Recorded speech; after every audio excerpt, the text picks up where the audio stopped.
Hi Andrew, my name is VJ and I shoot as a second photographer for a lot of events and weddings. I wish I can shoot faster. Can you teach me how? VJ, thank you for watching our channel here. This is a video that I'd like to share with you today, the secrets of how to shoot faster, and it's so important in photography because you want to shoot fast to capture the moments, regardless whether it's wedding or event photography. And this lesson is extracted from our online program. If you head onto our website, you notice we have this truly affordable course made up of close to 50 video lessons. It guides you step by step on becoming a professional photographer, regardless you're doing it full-time or part-time. Not only that, it has assignment, competency evaluation, and upon completion, you get certificates as well. So VJ and all my subscribers, I hope you head on to my e-learning website and support this course because check out the price. It's truly affordable. Sign up now and enjoy all the lessons and learn how to shoot faster.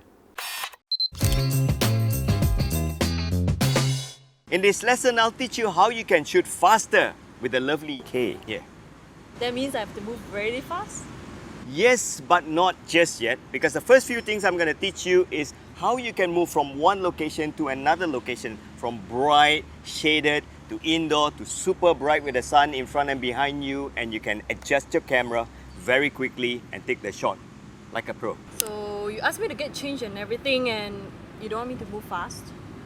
Yes, but I don't want you sweaty yet. We're going to move from bright to dark and all that. Okay? Okay, you can still move fast. Happy? I will start by learning to shoot fast in a shaded location like this. And that's okay. When I say you don't need to move that fast, she practically doesn't want to move now. Right.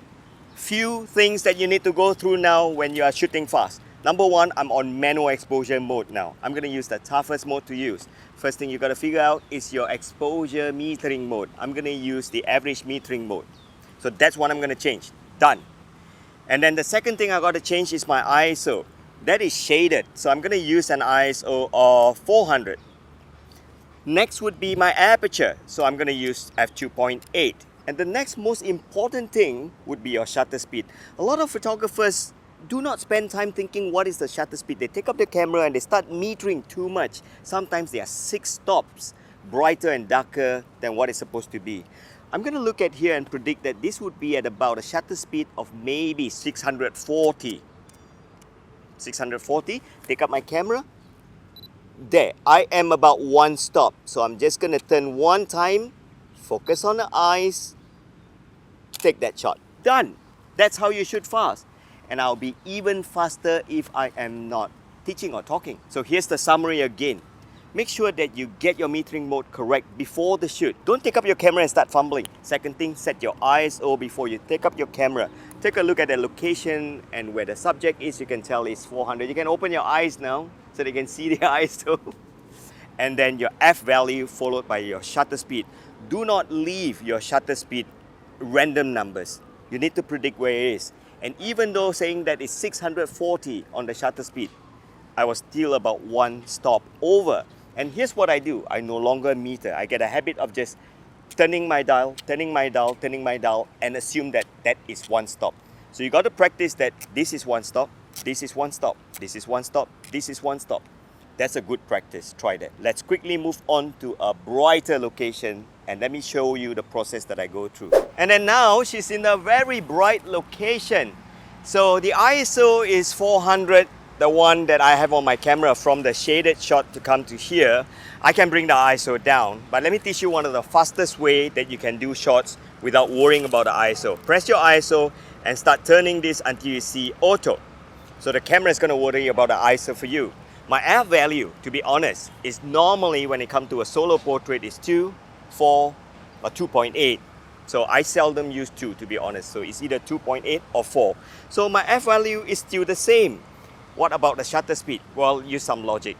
That was the shaded area at the shutter speed of 1250. This is at least 2 stops brighter. So I'm going to go to the camera, turn 1 time, that's 1 stop, turn 2 times, that's one more stop. So the shutter speed is now at about 8,000. And let me take a shot now. Perfect. Always calculate your lighting and you're going to get shots like this very quickly. And it's going to be easier now because it's auto ISO. So remember, You don't always need to use auto ISO only on aperture priority or shutter priority. Using auto ISO on manual mode is gonna really make you shoot faster. Always concentrate on the shoot. Even when the subject is telling you what kind of poses they're gonna be doing, as you realize all that matters is where the subject will be posing, not so much the poses. Knowing where she's going to do the pose will tell you exactly what ISO, what aperture and shutter speed to do. As you can see, I can do my shoots very fast. Even before the model can get into her poses, I'm already clicking. That way you can get very candid shots. And now I'm going to show you how you can even shoot faster by changing your exposure mode. I'm going to use aperture priority. Few important things that we learn. That when you're on aperture priority, make sure that you're on auto ISO. And one important point is that you'll be choosing your F value and the camera will meter it to 0 on the exposure meter for you. But a lot of people do not know that you can actually enable your camera by just turning your shutter speed. You can quickly enable exposure compensation. So let me show you how I do it. So as you can see, my auto ISO is frequently changing depending on where I point my camera, and at the same time the shutter speed is also changing. As you can see, the aperture value is the only one that stays the same. That's what aperture priority is. And here's the thing. When I take up my camera, I can compensate it to be brighter or darker. In this case, I can tell that the camera is going to be wrong. It's 0 and it's backlight. So what I need to do, I realize that her face is going to be dark. So I can use my shutter dial here and then just turn this, and immediately I'm compensating the camera to be brighter by 1 stop. Let's see how that works now. Good. I want more, I'll just have to turn this lower and then take another shot. Beautiful. So the background is overexposed now, but the whole idea is that you learn to shoot faster by enabling quick compensation with your dials. You can do the same with a lot of cameras. Example, if you look at this Nikon, I'm on aperture priority mode now, and when I turn the shutter dial here, I'm actually increasing the compensation to positive very quickly and doing this. So this will make you look like you're shooting in aperture priority mode with the speed and at the same time the flexibility of manual mode. How do you do this? Go to the menu, look for exposure, click in, and all you need to do is turn on easy exposure compensation. Just turn this on. So if you turn this on, you can use the shutter dial to compensate positive or negative. Okay. This shot, I want you to actually go. Can I run now? Okay. Go, run, and jump. I'm going to teach you how you can set up your camera faster for a fast-moving subject like that. First thing you got to do, turn your camera's drive mode to burst shot, like what I've done here. C means continuous, H means high. And I'm going to turn on shutter priority, which means that I'm controlling the shutter speed. When a subject moves, there are 3 categories of speed. Barely moving or not moving, below 100. Moving but not fast paced, below 1,000. She's running, that means it's above 1,000. So I'm going to use a shutter speed of 200. As you can see, the ISO is on auto now, and the F value swings because the camera says, let me take over ISO and aperture. So I'm going to leave the exposure compensation on 0. And next thing you got to do, when your subjects move, you got to make sure that you change your focusing mode. So I'm going to use autofocus continuous and the 3D tracking. If you own other brands of camera like the Canon, you can use the autofocus servo. All right, and come. So as she runs, I am letting the camera do its work. Perfect. The shoot and the subject and the run and the camera is faster than the playback mode. Oh, that's a beautiful shot. And this is how it looks like in my viewfinder.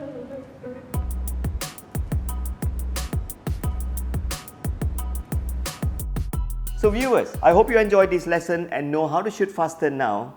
Head on to my website and show some love and check out our online ProCert program.